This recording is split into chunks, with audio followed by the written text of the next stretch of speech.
What's up, everyone? Tony from the Cold Case Project, back again.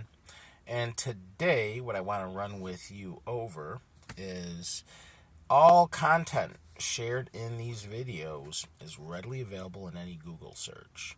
Now, with that said, I take this content, have it rewritten, and upon rewriting it, put it in these videos to spread the word on the thousands and thousands of cold cases of men and women throughout the United States that are just forgotten, and I give this platform to them so their cases and their stories can be told. Now, in addition to that, if you look down below in the description, you're going to see some brand new t-shirt and coffee cup designs I've actually gotten from a couple of my subscribers who have over the years have been giving me some awesome fan art. So with that said, I'm offering a 20% discount code down below if you check that out, and splitting proceeds with them because they are awesome. Been watching me for quite some time, and I definitely think they deserve to be rewarded for some of the work they do on top of being full-time employees also. So once again, if you have any recommendations or any suggestions, comment down below. Thank you so much for watching. Enjoy the video. Like, subscribe. I'm out. Peace.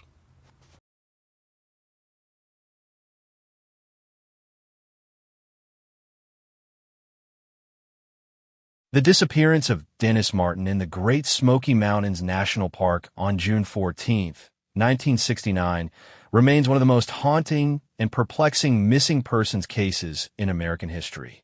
Dennis, a 6-year-old boy from Knoxville, Tennessee, vanished while playing a game of hide-and-seek with his family and cousins at Spence Field, a remote area within the park. Despite one of the largest and most extensive search efforts in the park's history, involving over 1,400 people, no trace of Dennis was ever found.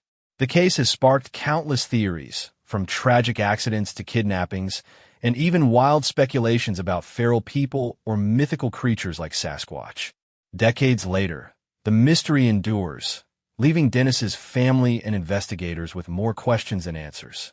Dennis Martin was part of a family camping trip to the Great Smoky Mountains National Park in June 1969. The group included his father, William Martin, his grandfather, his older brother, and 2 cousins. On June 14th, the family hiked from Cades Cove to Russell Field, a distance of about 10 miles, and set up camp. The following day, they moved to Spence Field, a high-elevation meadow near the Appalachian Trail, where they planned to spend the night. That afternoon, Dennis and the other children began playing hide-and-seek. Dennis was last seen between 2 o'clock and 4:30 p.m., as he disappeared behind a bush. When he failed to reappear, the family began searching for him. After an hour of fruitless searching, they alerted park rangers, who immediately launched a massive search operation. The search for Dennis Martin was unprecedented in scale. Over 1,400 people, including park rangers, volunteers, and even Green Berets from Fort Bragg, combed the rugged terrain of the Smoky Mountains. The search effort was hampered by heavy rains that began on the evening of June 14th, which washed away potential clues and made the already challenging terrain even more difficult to navigate. Despite the extensive search, no trace of Dennis was ever found. The search teams scoured the area for weeks, using helicopters, tracking dogs, and even infrared technology, but to no avail.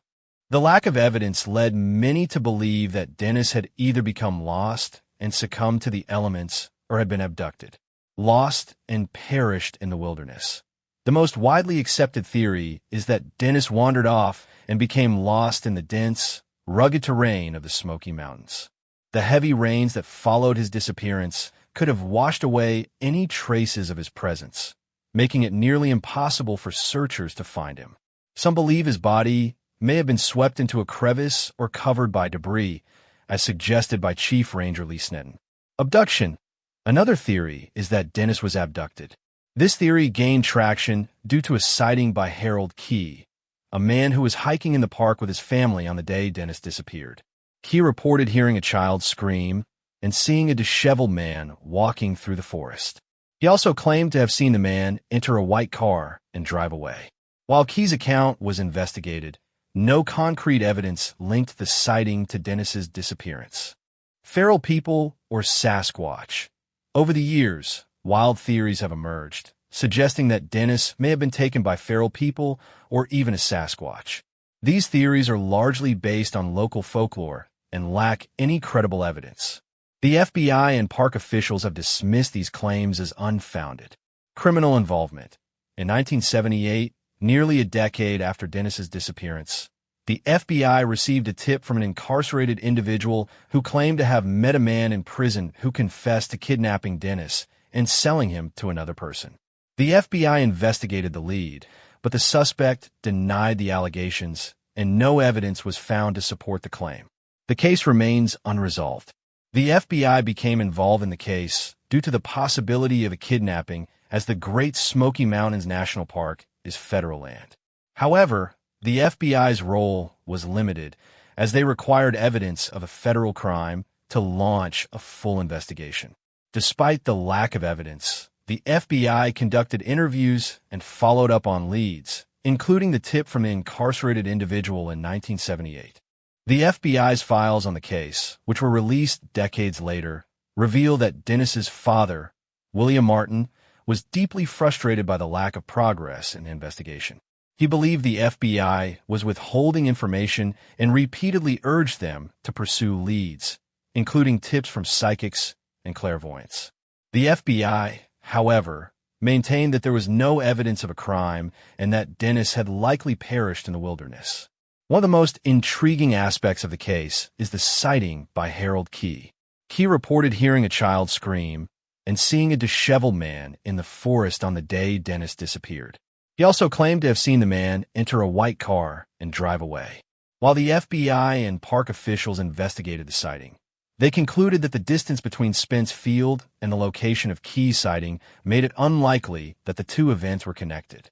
Despite the official conclusion, Key's account has fueled speculation about a possible abduction. Some believe that the man Key saw may have been involved in Dennis's disappearance, though no evidence has ever been found to support this theory.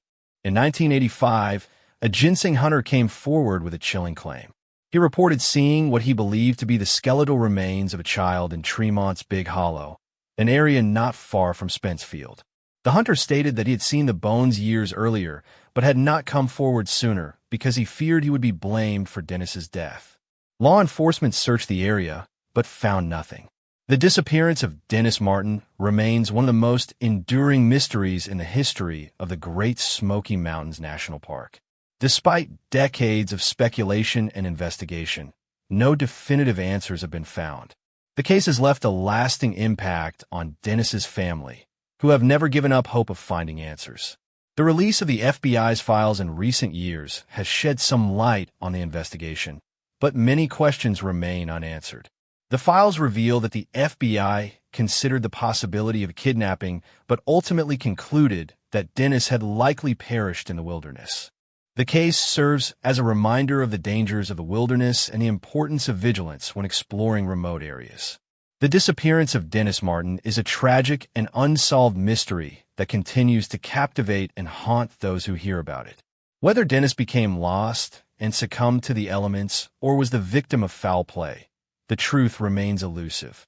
The case has inspired countless theories and speculation, but the lack of evidence has left investigators and Dennis's family with more questions than answers. If you have any information about the disappearance of Dennis Martin, please contact the National Park Service or the FBI.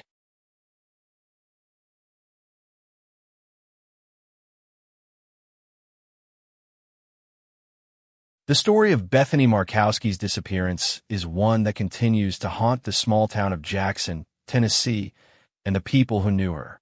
Bethany was an 11-year-old girl who vanished without a trace on March 4, 2001. The circumstances surrounding her disappearance are shrouded in mystery and are still unresolved to this day. Bethany's story became a subject of intense public scrutiny and speculation, with many wondering whether her disappearance was the result of foul play, family issues, or stranger's abduction. Bethany's parents, Larry and Johnny Joe Markowski, had separated in January 2001, and the end of their marriage was anything but amicable. The split was bitter, with accusations of abuse and tension between the two. After the separation, Bethany went to live with her mother, Johnny Jo, in Nashville, Tennessee. However, she would frequently visit her father, Larry, at his home in Gleason, Tennessee. In early March 2001, Bethany spent a few days with her father. They were scheduled to meet Johnny Jo at the Waverly, Tennessee exit off of Interstate 40 on March 4, 2001. Bethany and Larry had spent part of the day in Little Rock, Arkansas, before heading back toward Tennessee. They made a stop at the Old Hickory Mall in Jackson, Tennessee. Around 3:30 p.m., Larry said that he had fallen asleep in the car while Bethany went inside the mall on her own. After about an hour, Larry woke up and, noticing that Bethany was no longer in the car, began searching for her inside the mall. When he could not find her, he called the authorities at around 5:15 p.m. Despite Larry's claim that Bethany had gone into the mall, security camera footage from the Old Hickory Mall showed no sign of her. Investigators later determined that there was no evidence to suggest that she had entered the building. This raised questions about Larry's version of events, leading authorities to scrutinize him more closely. His behavior and the inconsistencies in his story made him a person of interest in the investigation, but no conclusive evidence has ever linked him to Bethany's disappearance. Johnny Jo, Bethany's mother, was devastated by the disappearance and only wanted to bring her daughter home.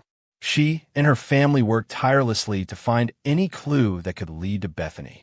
The search for Bethany was not only a local affair, but also became a national story, as her face was plastered on missing person flyers across the country.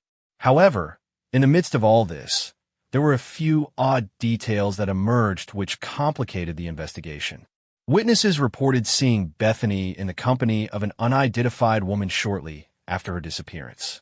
The woman was described as a Caucasian female, about 42 to 44 years old, standing between 5 feet 4 inches and 5 feet 5 inches tall, and weighing around 185 pounds. The woman had dark circles under her brown eyes and unkempt blonde hair.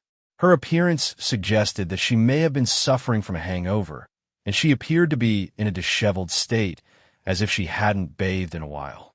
Some reports indicated that the woman's shoes were torn and improperly tied, further hinting at her chaotic state.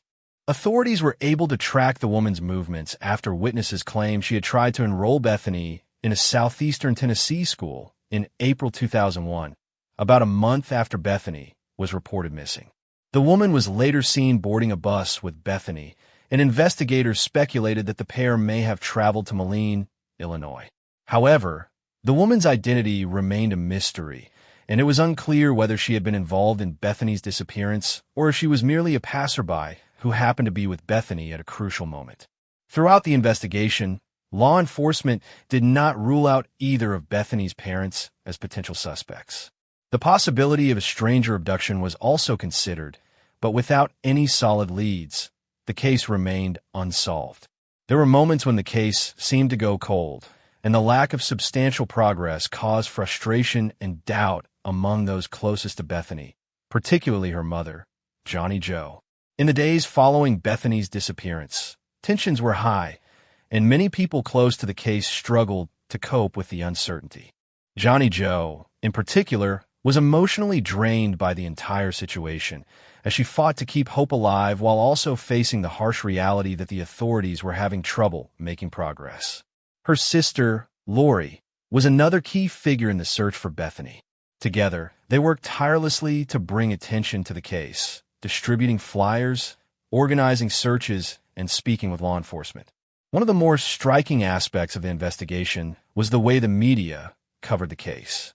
On March 7, 2001, the Jackson Sun newspaper published an article that stated, "Missing girls' parents suspect each other." The article was controversial because it included information that had not been publicly released by law enforcement, such as the fact that Bethany's image was not seen on the mall surveillance footage. This revelation raised even more questions about the circumstances surrounding her disappearance. In the same article, Lori Marcowski made a statement about the strained relationship between her sister, Johnny Jo, and Larry. She described it not as a typical divorce, but as an escape from an abusive situation. The article went on to suggest that the divorce was a factor that could have influenced both parents' suspicions of one another, further complicating the investigation. Larry himself was quoted in the article, expressing his confusion over the situation. "Well, I have some suspicions about her too," he said in response to Johnny Joe's doubts about his involvement. "The only thing I know is that she came up missing." Despite the turmoil surrounding the case, the Jackson Police Department, the Tennessee Bureau of Investigation, and other agencies worked together to investigate every lead and piece of evidence. Johnny Joe, in particular, formed a strong working relationship with law enforcement and was often in contact with the authorities. However, despite these efforts, no significant breakthroughs were made. As time passed, the case began to fade from the public eye, and the media's attention shifted away from Bethany. But for those who were close to her, including her mother, the pain never subsided. Johnny Joe's resolve to find her daughter never wavered, even as the years went on and more time passed without answers. Investigators considered multiple theories over the years, but none of them have led to any concrete conclusions. The question that still looms is, what happened to Bethany Marcowski? Did she run away? Was she abducted by someone she knew? Or was a stranger involved in her disappearance? Authorities have not ruled out any of these possibilities, and her case remains one of the most perplexing missing person cases in Tennessee history. Bethany's story continues to be a source of pain, confusion, and hope. Her mother, Johnny Joe, still holds on to the hope that one day the truth will come to light. As of now, her whereabouts remain unknown, and the search for her continues. Anyone with information is urged to contact law enforcement.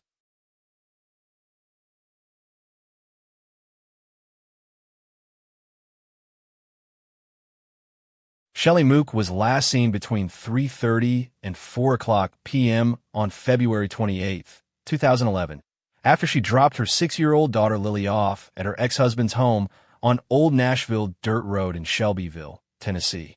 Her ex-husband, Tyler Augustus Mook, stated she was upset when she went inside his house and said she thought her boyfriend was being unfaithful. He said Shelley stayed at his home for about an hour, then left to run some errands, promising to return before 10 p.m. Shelley had moved into a new apartment in Murfreesboro, Tennessee, the previous weekend and was supposed to meet a maintenance worker there at 4:30 p.m., but she never arrived. She also never returned to Tyler's home. She has never been heard from again.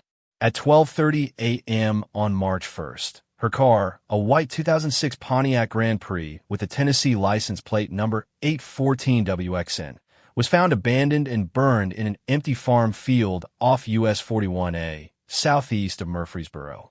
It wasn't until Tyler reported her missing a few days later that police realized the vehicle was hers.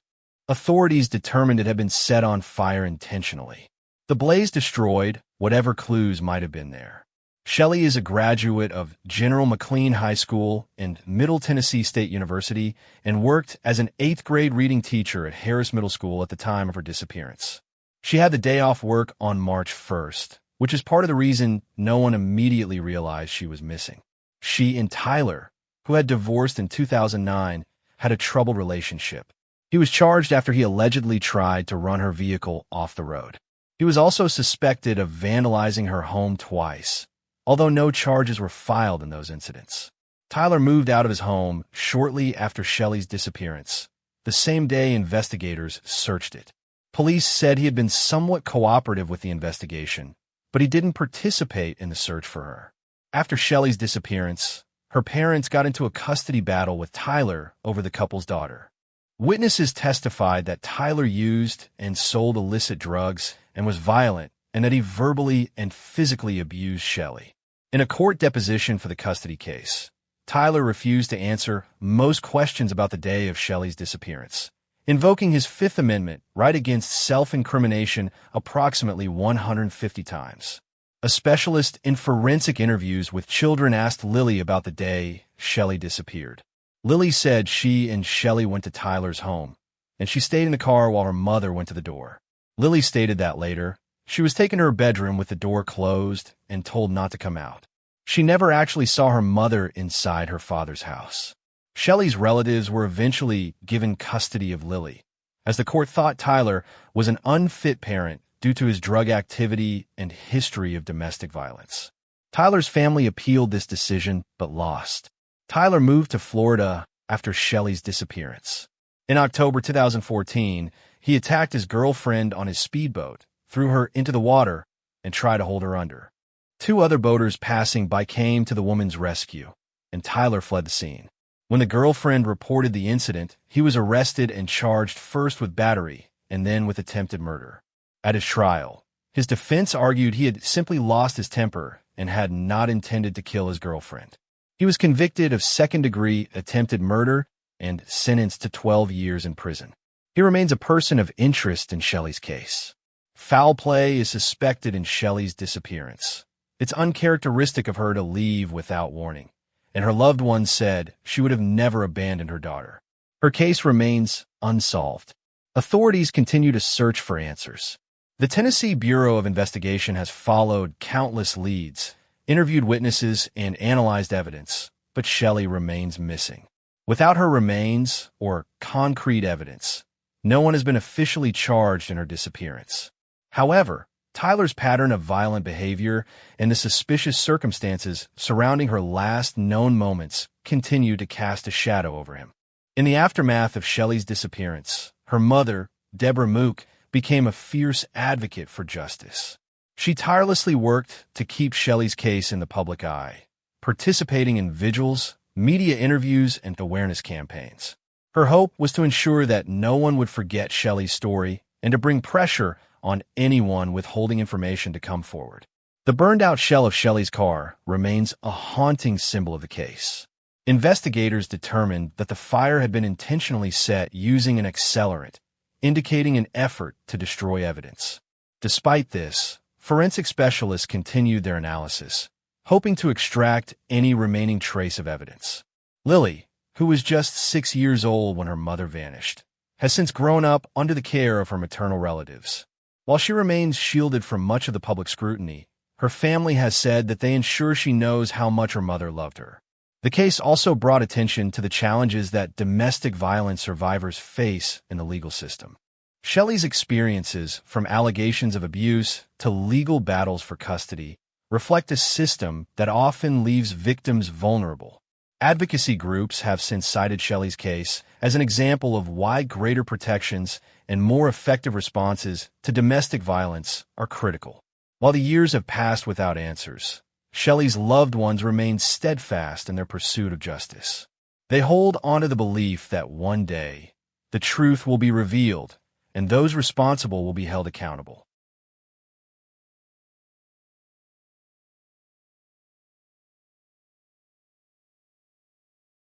Cody Matney was last seen in Bristol, Tennessee, on April 28, 2002.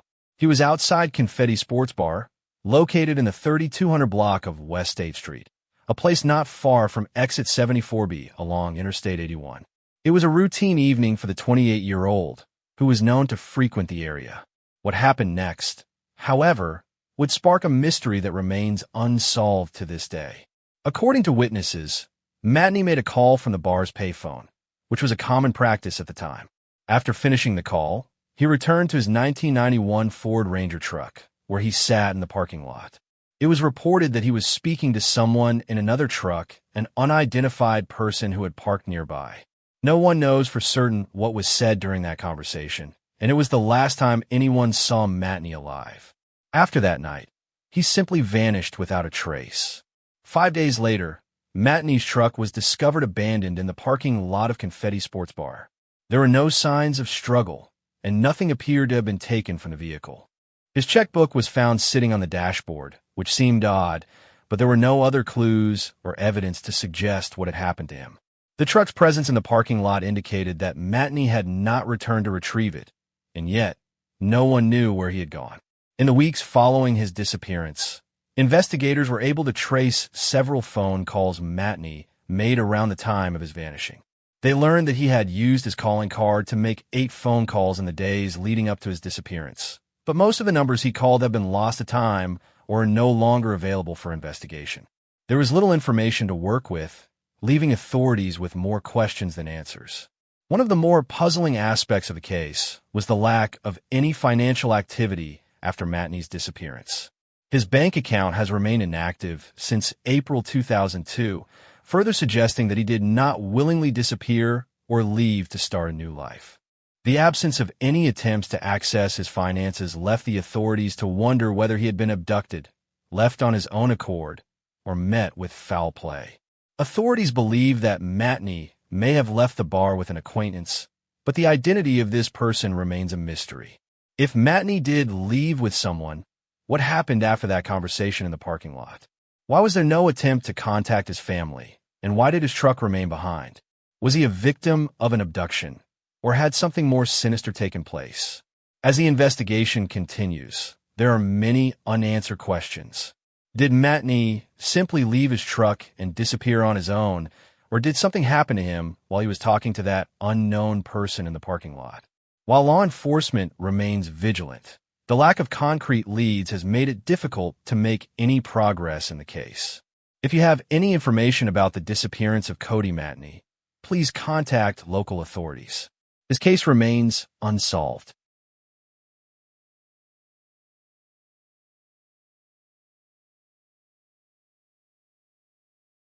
Dondia Martino was last seen on June 30th, 1994, in her hometown of Chattanooga, Tennessee.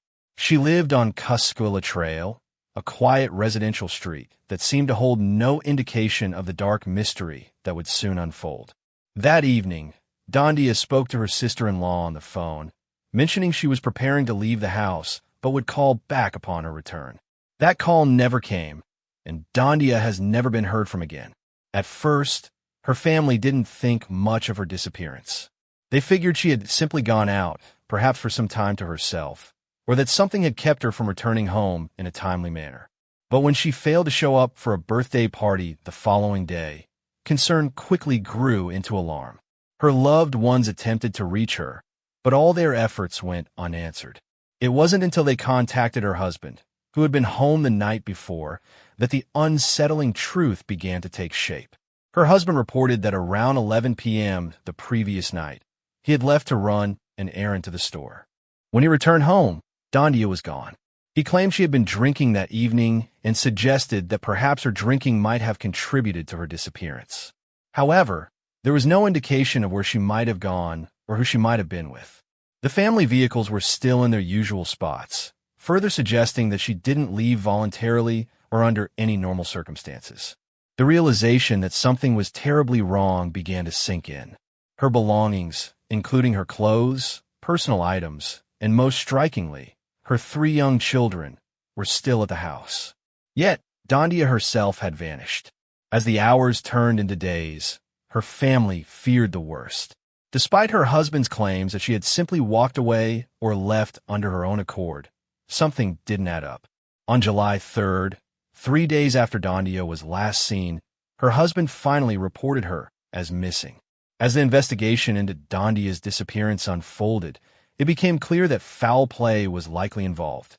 There were no signs of her leaving the house on her own, and nothing about her behavior in the days leading up to her disappearance suggested that she would leave her children or her home without warning. The circumstances of her vanishing were highly suspicious, and authorities quickly began to suspect that someone might have been involved in her disappearance. In an attempt to uncover more clues, investigators took the unusual step of excavating a portion of the garage in Dondia's former home.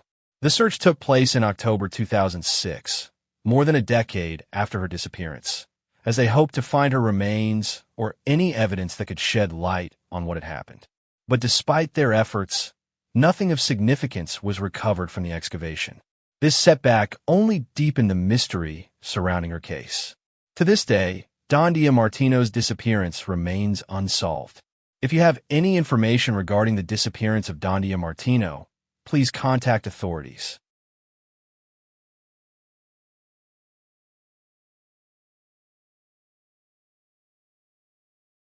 The disappearance of Casey McDaniel on August 16, 1996, remains one of the most haunting and tragic cases in the history of Milan, Tennessee. Casey, a 14-year-old freshman at Milan High School, vanished from her family's home on U.S. Highway 45 after attending a back-to-school party at Double Springs Cumberland Presbyterian Church. Despite extensive searches, investigations, and decades of effort by law enforcement and her family, Casey's fate remains a mystery. However, in recent years, significant developments have brought renewed hope for answers, culminating in the indictment of a longtime suspect, Finis Ewan Pete Hill, in 2019. This detailed account explores the events surrounding Casey's disappearance, the investigation, and the ongoing pursuit of justice. Casey McDaniel was a bright and well-liked teenager with dreams of becoming a physical therapist. On the evening of August 15, 1996, she attended a back-to-school party at her family's church, Double Springs Cumberland Presbyterian Church, located just outside Milan, Tennessee. The party ended around midnight, and Casey was given a ride home by Pam King, a family friend. Pam later recalled that when they arrived at Casey's home, the lights were off. Casey unlocked the front door, waved goodbye, and went inside. This was the last time anyone saw Casey. Casey's mother, Cindy McDaniel, and her boyfriend returned home around 2:45 a.m. after attending a party of their own. Upon arriving, they noticed the back door was ajar, which was not unusual as it often came open accidentally. Inside, they found Casey's bedroom in disarray. The clothes she had worn to the party were lying out, and a bowl of cookies and a glass of milk were sitting on the floor in front of the television. It appeared that Casey had changed into her night clothes, a t-shirt and boxer shorts, and then left the house for some reason. There were no signs of a struggle or forced entry. Cindy initially thought Casey might have gone to a friend's house to spend the night, as she had done so in the past. However, when Casey did not return the next morning, Cindy became concerned. The family did not have a phone at home, so Cindy used a neighbor's phone to call Casey's friends. When she learned that Casey was not with any of them, she and a family friend drove around the area searching for her. After 10 hours with no sign of Casey, Cindy contacted the Milan Police Department to report her daughter missing. The initial investigation focused on the possibility that Casey had run away, but her family and friends insisted that this was out of character for her. Casey was described as a responsible and well-behaved teenager who had no history of running away or causing trouble. As days turned into weeks with no contact from Casey, authorities began to suspect foul play. The search for Casey was extensive and involved multiple law enforcement agencies, volunteers, and specialized resources. Local ponds were drained, and hundreds of acres of land were combed. A cadaver dog from Oregon was brought in to assist with the search, and psychics were consulted in the hopes of finding clues. Despite these efforts, no trace of Casey was ever found. Over the years, the investigation into Casey's disappearance yielded numerous leads, but none led to a breakthrough. In the weeks following her disappearance, Cindy received anonymous phone calls claiming that a truck had been seen in her driveway around 12:30 a.m. on the night Casey vanished. Another caller claimed to have seen Casey's body floating in a river. Police investigated these tips, but they did not produce any concrete evidence. In 1997, Gibson County Sheriff Joe Shepard revealed that authorities had identified a suspect in Casey's disappearance but lacked the evidence needed to make an arrest. The suspect was not publicly named at the time, but years later, it would be revealed that Finis Ewan Pete Hill had been on law enforcement's radar since the early days of the investigation. Hill, a man with an extensive criminal history, had a disturbing record of violent crimes, including aggravated rape, aggravated burglary, and aggravated assault. He was known to the McDaniel family, and Casey referred to him as Uncle Pete. Hill's wife initially provided him with an alibi for the night of Casey's disappearance, but her story later fell apart under scrutiny. The case took a significant turn in July 2018 when Hill was arrested by the FBI for attempting to travel to Mississippi to engage in sexual activity with a girl he believed was 16 years old. Unbeknownst to Hill, he had been communicating with an undercover officer. During the investigation, Hill made chilling statements in online messages, admitting that he loved to rape and beat women and that he had previously had sex with a 14-year-old girl. When FBI agents arrested Hill at a hotel in South Haven, Mississippi, they found marijuana, alcohol, condoms, and sex toys in his car. Hill's arrest brought renewed attention to Casey's case. In November 2018, the FBI and Milan Police Department returned to the McDaniel family home to conduct a forensic search. Although the home had been rented out to other tenants over the years, investigators hoped that advances in technology might yield new evidence. While no remains were found, the investigation continued to focus on Hill. In October 2019, more than 23 years after Casey's disappearance, Hill was indicted on charges of first-degree murder and aggravated rape in connection with her case. The indictment alleged that Hill had murdered Casey during the perpetration of rape and had taken steps to conceal her remains. Hill's criminal history, combined with the evidence gathered during the FBI's undercover operation, made him a prime suspect in Casey's disappearance. Hill's trial was delayed due to the COVID-19 pandemic, but in August 2022, he entered a best interest plea to charges of criminal responsibility to commit second-degree murder and abuse of a corpse. A best interest plea does not include an admission of guilt, but acknowledges that the defendant is likely to be convicted if the case goes to trial. As part of the plea agreement, Hill was required to cooperate with authorities in locating Casey's remains. He was sentenced to 15 years in prison, with no possibility of parole, and will be on supervised probation for 6 years after his release. At 70 years old, Hill will not be released from prison until he is 85. Casey McDaniel's disappearance has left an indelible mark on the Milan community and her family. For more than 2 decades, her loved ones have sought answers and justice. While Hill's indictment and plea agreement have brought some closure, Casey's remains have yet to be found, leaving her family with unanswered questions. Casey's half-brother, Randy, expressed hope that the legal proceedings would finally provide answers and hold those responsible accountable. He wrote, "We hope to finally get the answers that have been covered up. We hope that this can shed some light and that any and all persons are held responsible for taking this 14-year-old daughter, sister, aunt, and friend away from her life and her loved ones." If you have any information about the disappearance of Casey McDaniel, please contact the Milan Police Department or the FBI. Every piece of information, no matter how small, could be the key to solving this decades-old mystery.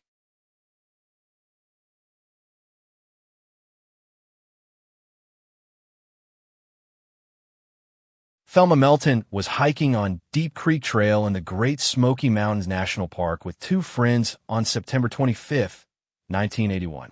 It was a clear and calm autumn day, and the trio had set out to enjoy the natural beauty of the park.